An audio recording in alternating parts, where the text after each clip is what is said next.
फिल्में समाज का आईना होती हैं और समाज में क्राइम जो है उसको आप अलग करके देख नहीं सकते, और ऐसी बहुत सारी क्राइम की खबरें, क्राइम होती हैं जो आप फिल्मों के पर्दे पर देखते हैं। फिल्म का नाम है हिट द फर्स्ट केस, और इस वक्त इस फिल्म के तमाम जो कलाकार हैं हमारे साथ, राजकुमार राव साहब, सानिया, इसके अलावा डायरेक्टर शैलेश जी, बातचीत करने के लिए आज तक क्राइम तक के साथ आप लोगों का बहुत बहुत शुक्रिया। Thank you so much sir, आपको बुलाने के लिए, आने के लिए।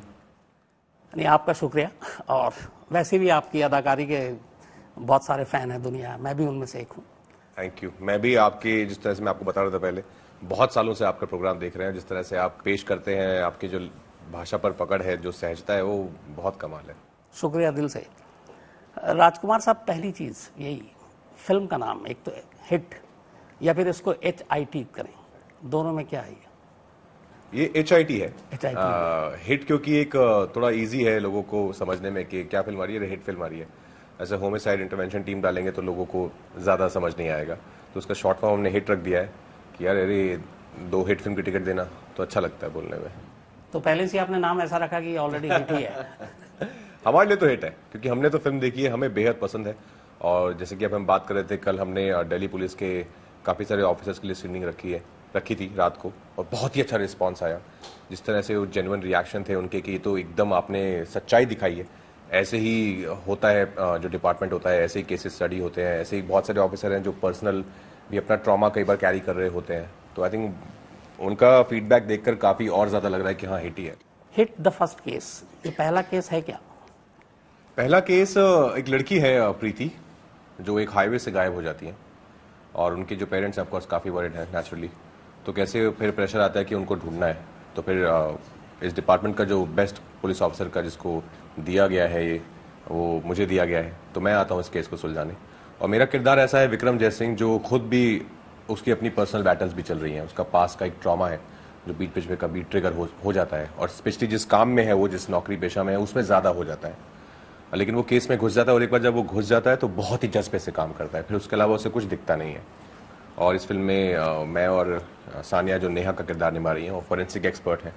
वो भी एक नई चीज़ है इस फिल्म में, हम दिखाते नहीं, उस बारे में ज़्यादा बात नहीं करते हैं। फॉरेंसिक के बिना किसी भी इन्वेस्टिगेशन को आगे नहीं बढ़ाया जा सकता है, बहुत ही कम होगा ऐसा। तो पता चलता है कि चलते चलते उस केस में एक दिन ये भी मिसिंग हो जाती है, ये भी लापता हो जाती हैं। तो अभी प्रेशर जो है वो डबल हो गया है कि पर्सनल बैटल भी थी, एक लड़की गुम हो गई, उसको ढूंढने, उसके साथ अपनी जो मोहब्बत है, इश्क है, वो भी अभी मिसिंग है। आप तलाश कर रहे हैं एक मिसिंग लड़की की, उसके बाद सानिया भी गायब हो जाती हैं जो नेहा का किरदार प्ले कर रही हैं, और आप एक फॉरेंसिक एक्सपर्ट बनी हैं। फॉरेंसिक एक्सपर्ट आजकल ये मतलब ये आम बात हो गई है, आप किसी भी क्राइम को उठाएं, शायद फॉरेंसिक के बिना कोई भी केस को सॉल्व या सुलझा नहीं पाते। लेकिन कई बार फॉरेंसिक को जिस तरीके से फिल्मी पर्दे पर दिखाया जाता है, कॉमेडी सा भी लगता है। तो इसके लिए आपने काफ़ी रिसर्च की, आपकी टीम ने, और आपने भी फॉरेंसिक के बारे में जाना, कैसा एक्सपीरियंस रहा आपका? जैसे आपने कहा कि फिल्मों में दिखाया नहीं जाता, तो मुझे भी ऐसी कोई खास नॉलेज थी नहीं। जब स्क्रिप्ट मेरे पास आई, जो चीज़ें नेहा कर रही है उसके बारे में मैंने पढ़ा, उसके बारे में मैंने बहुत सारी रिसर्च करी। यूट्यूब पे बहुत कुछ है फोरेंसिक को लेकर, कि फिंगरप्रिंट्स कैसे लिए जाते हैं, बैलिस्टिक्स क्या होता है, बुलेट निकलती है तो कहाँ हिट करती है तो उसको कैसे नापा जाता है। ऑल ऑफ दिस मुझे मतलब शौक भी है अपना होमवर्क करने का। जब भी मैं कैरेक्टर के लिए प्रेप कर रही होती तो मुझे बहुत मज़ा आया कुछ नया पढ़ने में। ऊपर से Shailesh was always there to help me मेरे कैरेक्टर के बारे में, और ये जो भी है टर्म्स के बारे में इन्होंने मुझे बहुत हेल्प करा। डायरेक्टर शैलेश हमारे साथ हैं। आपने जब ये फिल्म बनाई, इससे पहले ये तेलुगु में भी फिल्म बनी थी और बॉक्स ऑफिस पर भी इसने अच्छा कमाल किया था। ऐसी फिल्म बनाने में जिसमें एक पुलिस का पूरा किरदार, इन्वेस्टिगेशन, फॉरेंसिक, और आजकल जो एक ट्रेंड है OTT या आप कहीं भी देखें, 90% शायद जो फिल्में बन रही हैं वो क्राइम बेस्ड बन रही हैं। तो अगर 90% फिल्में क्राइम बेस्ड ही हैं तो उसमें एक अलग बनाना कितना चैलेंजिंग होता है? इट इज़ चैलेंजिंग सर, क्योंकि हर एक फिल्म में जितना रिसर्च हमने किया है उतना अनफॉर्चुनेटली नहीं दिखता है। वो मेरा ऑब्जर्वेशन है कि जब अच्छे से रिसर्च करके एक डिपार्टमेंट को वेरी रियलिस्टिकली जब प्रोजेक्ट करते हैं, फिल्म भी बहुत अलग से निकल के आता है अपने आप। उसमें कुछ फ्रेशनेस होता है। वो मैंने जब मैं फर्स्ट ओरिजिनल बनाया उसमें भी मैं वही ऑब्जर्व किया कि जब हम डिटेलिंग पे जाते हैं, तो अपने आप मूवी अलग लगता है, मूवी बहुत फ्रेश लगता है। तो आई फील वो एक यूएसपी है HIT मूवी का कि हर एक चीज़ के बिहाइंड एक लॉजिक है।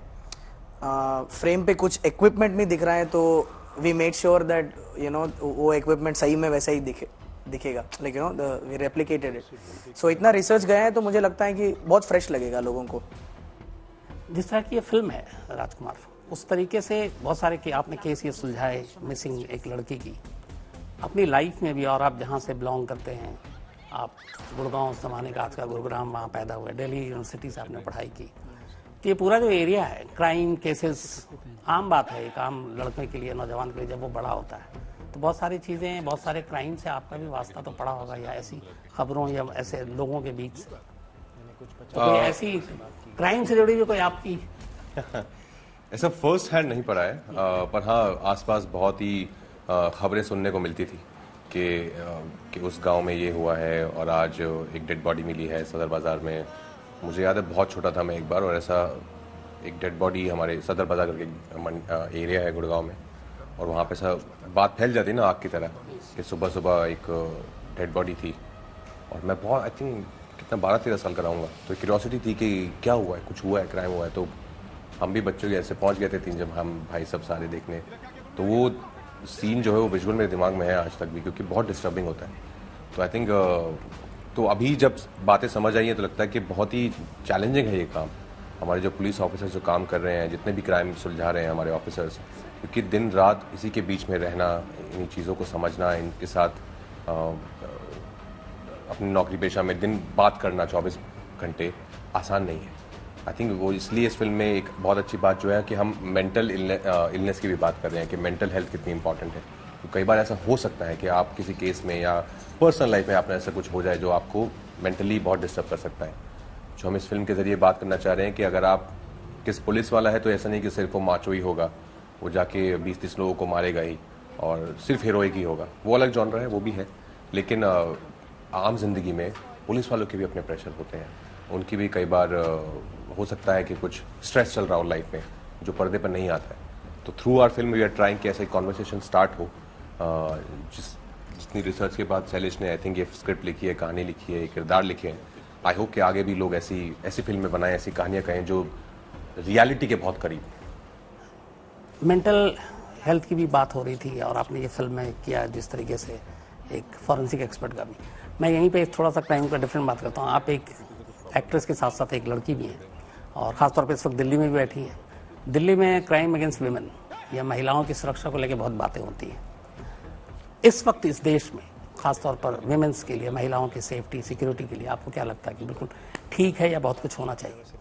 मैं दिल्ली से ही हूँ और यहीं कॉलेज भी किया, और बॉम्बे और दिल्ली में आज ही हम ये बात कर रहे थे कि एक बहुत ही मेजर फैक्टर है, वो है safety. Why I prefer Bombay over Delhi, क्योंकि मैं वहाँ ज़्यादा सेफ फील करती हूँ। मुझे 7 साल हो गए हैं, मुझे पता नहीं है दिल्ली में बदलाव आया है नहीं आया, पर इन कंपैरिजन टू दिल्ली मैं बॉम्बे में ज़्यादा सेफ महसूस करती हूँ। मुझे रीज़न अभी तक पॉइंट आउट करके मैं ये नहीं बता सकती कि क्या रीज़न है।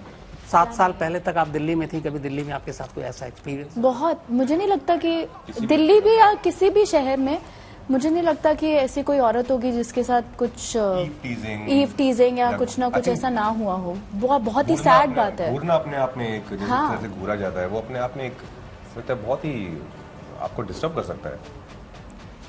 शैलेश साहब, आप आजकल एक और चीज़ चल रही है, कई ऐसी फिल्में हैं जो साउथ की, जिन्होंने पहली बार हिंदी फिल्मों को आईना एक तरह से कहने दिखा दिया। उसको लेके बहुत बहस भी हो रही है, चाहे वो पुष्पा हो या फिर RRR हो या फिर विक्रम हो, KGF हो। तो लगता है कि ये क्या है, साउथ की फिल्मों की कहानियाँ अलग होती हैं, ज़्यादा बेहतर ट्रीटमेंट होती, नई कहानियाँ होती हैं जो लोगों को अट्रैक्ट करती, और हम हिंदी फिल्में जो हैं वो एक ही ढर्रे पे काम कर रही हैं, नई चीज़ें नहीं आ रही हैं, शायद ये वजह है। नहीं सर, मुझे लगता है कि ऐसा नहीं है कि हर साउथ फिल्म ने काम किया है, लाइक हर साउथ फिल्म ने अच्छे से परफॉर्म नहीं किया है यहाँ पे। आप जो बोल रहे हैं वो दोस फिल्म्स हैड क्वालिटी था कि वो स्केल भी बड़ा था और जो इमोशन लेके कैरी कर रहे थे वो यूनिवर्सल इमोशन थे, और जिस दुनिया बनाए हैं उस मूवी के अंदर वो यूनिवर्सल थे, इसीलिए वो लैंग्वेज को क्रॉस करके किसी और के आवाज़ में जब आप सुनते हैं तो भी आप एंजॉय करते हैं। लेकिन लास्ट 6-7 मंथ्स में बहुत सारे ऐसे साउथ मूवीज़ आए हैं जो जिसका नाम भी आपको नहीं पता होगा क्योंकि उन्होंने नहीं परफॉर्म किया है। तो ऐसा नहीं है कि हर साउथ फिल्म परफॉर्म कर रहा है। अभी मुझे लगता है कि हम ये जगह पे पहुंच गए हैं जहाँ पे अगर एक अच्छा स्केल वाला फिल्म है, अच्छा बहुत बेहतरीन इमोशन लेके अच्छा दुनिया बनाया हुआ है मूवी के अंदर, वो बॉर्डर क्रॉस करके जा रहे हैं दूसरे स्टेट्स में, even if you dub it. But ऐसे कई सारे फिल्म्स हैं जो डब करने से काम नहीं करेगा क्योंकि उनका लैंग्वेज अलग है।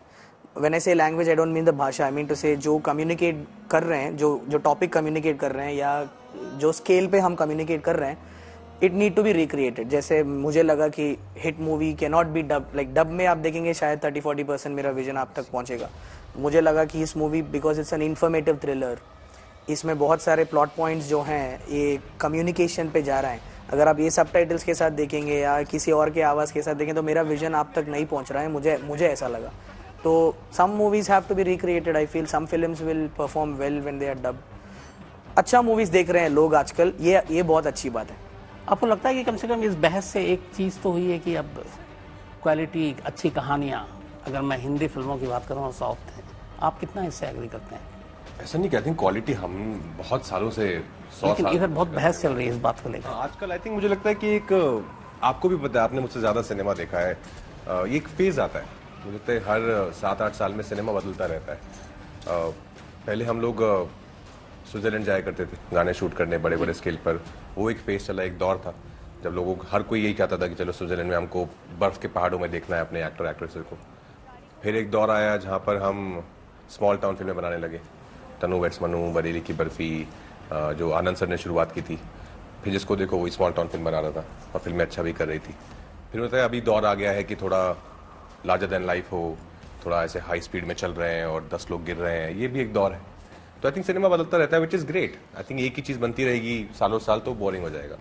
लेकिन इस दौर में अगर बीच में ऐसी कोई कहानी आए जो कुछ नया कह रही है और उसकी मुझे लगता है कि अभी कंटेंट बहुत लोग उसको एक्सेप्ट कर रहे हैं, बहुत ही खुशी से वेलकम कर रहे हैं कि आप हमें कुछ नया दिखाओ, आप हमें वही घिसा पिटा मत दिखाओ, और अच्छी परफॉर्मेंस दिखाओ, अच्छी कैरेक्टर्स दिखाओ, कहानी एंगेजिंग हो, तो हम आएंगे ज़रूर देखने, क्यों नहीं आएंगे। और वर्ड ऑफ माउथ, अगर आपकी फिल्म का एक ऐसे कुछ 300 करोड़ वाली फिल्म नहीं है, आपकी 40 करोड़ की फिल्म है, तो word of mouth I think बहुत इंपॉर्टेंट है एक अच्छी फिल्म के लिए। आपको कभी अब ऐसा नहीं लगता कि आपने जो बात की स्विट्जरलैंड की बर्फ़ की वादियों की, हीरो हीरोइन वहाँ नाच रहे हैं, गा रहे हैं, आपको भी कभी ऐसा मौका यही सब मैं रियल लाइफ में कर लेता हूँ, मैं रियल लाइफ में चला जाता हूँ स्विट्जरलैंड, इटली, जहाँ जाना होता है, मैं और पत्र लिखा वहाँ मिलकर अपना कर लेते हैं वो सब शौक पूरे। यहाँ पे एक सवाल ये मेरा अपना पर्सनल है, वो ये है कि चूँकि आप रहते यहीं हैं सब कुछ, चाहे वो मुंबई हो, दिल्ली हो, गुड़गांव हो, बाकी पूरा देश घूमते हैं, कोई ऐसा क्राइम जो इंडिया में हुआ जो आज भी आपको याद है और लगता है कि ये क्या हुआ था, कोई बड़ा? 2-3 है सर, जिनको देख के मैं सुन के मैं बहुत हिल गया था। एक तो मैं नाम आप याद दिलाइए उस केस का नाम जहाँ पे पूरे परिवार ने खुदकुशी कर ली थी, फिर डॉक्यूमेंट्री भी बनाई है, अभी लेना। अच्छा, ये बुराड़ी में जो हुआ, बुराड़ी जो 11 लोग, बुराड़ी केस जो हुआ था वो बहुत ही खौफनाक था, बहुत अंधविश्वास के डिस्टर्बिंग, नाम पर, अंधविश्वास के नाम पे बहुत डिस्टर्बिंग। तंदूर कांड जब हुआ था तब आप? तंदूर कांड तो मैं बहुत छोटा था, लेकिन वो भी याद है मुझे, तो यहीं जहाँ हम इंटरव्यू चल बिल्कुल रहा यहाँ है से एकदम थोड़ी दूरी पर ही। क्या था ये? वो एक पॉलिटिशियन ने अपनी वाइफ को मारने के बाद तंदूर में डाल दिया था, फिर बटर डाला था। इंडिया की पहली झकझोरने वाली स्टोरी। इसके अलावा आरुषि भी, आप? आरुषि ऑफ कोर्स पूरे देश को हिला के रख दिया था। फिर नोएडा का जो कांड था, जो निठारी, बहुत सारे केसेस हैं ऐसे। तो ये सारी चीजें असर डालती हैं आपको? हाँ ऑफ कोर्स, क्योंकि मुझे लगता है आर्टिस्ट जो होते हैं, वैसे भी आई एम श्योर और लोग भी, पर आर्टिस्ट थोड़े ज़्यादा ही सेंसिटिव होते हैं। तो मैं जब भी कोई डिस्टर्बिंग चीज़ देखता हूँ या सुनता हूँ, पढ़ता हूँ उसके बारे में, तो मेरे तो कुछ दिन बहुत ही खराब जाते हैं कि ऐसे कैसे कोई, ये बिल्कुल भी ह्यूमन नहीं है जो हो रहा है, ये मानवीय तो हो ही नहीं सकता है। किसी कोई अपनी सही दिमाग में सोच समझ के साथ ही कैसे कर सकता है। पुलिस के बारे में आपका परसेप्शन इस फिल्म को करने के बाद, और चूंकि सारी चीज़ें आप लोगों ने दिखाई, जैसे अभी थोड़ी देर पहले इन्होंने भी कहा था कि पुलिस भी एक इंसान ही होता है, आपने पहले सुना होगा पुलिस के बारे में, आम लोगों की ये शिकायत है पुलिस ये तो रिश्वतखोर, ये करप्ट है। हाँ, आपका परसेप्शन कुछ चेंज हुआ है पुलिस के बारे में? ज़रूर, ये फिल्म करके भी, और मैंने भी एक फिल्म करी जिसमें मैं एक पुलिस वाली बनी हूँ, तो मैं उसके प्रेप के दौरान बहुत सारे लोगों से मिली, तो बहुत ही देख के बड़े उनसे बहुत पर्सनल लेवल पे मुलाकात हुई, तो बहुत ही स्पेशल लगा कि एक को मैंने फ़ोन किया तो वो कह रहे थे कि मैं अभी अपने बच्चे को खाना खिलाने आई हूँ, मैं थोड़ी देर में आऊँगी थाने। तो आप भूल जाते हो वो वर्दी के पीछे एक नॉर्मल इंसान है जिनका घर भी चल रहा है। और यही चीज़ ना हमारी फिल्म में बहुत ही सुंदर तरीके से कवर करी है कि जो वल्नरेबल साइड होता है ना पुलिस का, वो शायद हम फिल्मों में दिखाते नहीं हैं। हम फिल्मों में दिखाते हैं उन्हें कि अपना वो चश्मा पीछे घुमा के पहन लेते हैं और फिर एक लात मारते हैं तो 4 और गिर जाते हैं, तो वैसा हमने देखा है फिल्मों में। तो वही परसेप्शन है एज एन ऑडियंस, और बाहर मेरी भी थी ये परसेप्शन की, बड़ा मतलब था कि मतलब उनका मतलब दिल नहीं होता, हाँ दिल नहीं होता उनके पास वैसा पुलिस वालों के पास। पर ये फिल्म में काम करके और बाकी उनसे पर्सनली उनसे मुलाकात करके भी लगा कि वो भी इंसान है और उनके भी नॉर्मल प्रॉब्लम है, जैसे बच्चे को खाना खिलाना, उसके बाद वापस आना और किसी का क्राइम सॉल्व करना। और बहुत ही मतलब ब्यूटीफुली वो लोग काम ये चीज़ सॉल्व करते हैं। तो वो मैं जिनसे बात करी थी वो तो बता रहे थे कि उनका हाफ ऑफ द काम उनका काउंसलिंग करना है लोगों को, कि उनका ये नहीं है कि किसी को डाल दें, वो बैठ के काउंसिल भी करते हैं लोगों को। तो मतलब it's such a important job. तो मुझे लगता है कि it's a very important thing as artist, अगर हम उन्हें अच्छे से पोर्ट्रे करें on screen with better stories. Salil साहब, फर्स्ट केस तो हमने देख लिया, मैंने सुना आपने सेकंड केस भी बनाया तेलुगु में, तो इधर भी हम लोग उम्मीद करें कि ये हिट द सेकंड केस। या तेलुगु में मैंने ऑलरेडी बना दिया सेकंड केस, अभी 1-2 महीने का काम बाकी है, वो भी रिलीज होगा बहुत जल्द। हाँ, यहाँ पर भी सेकंड केस बनाने का ही विजन है।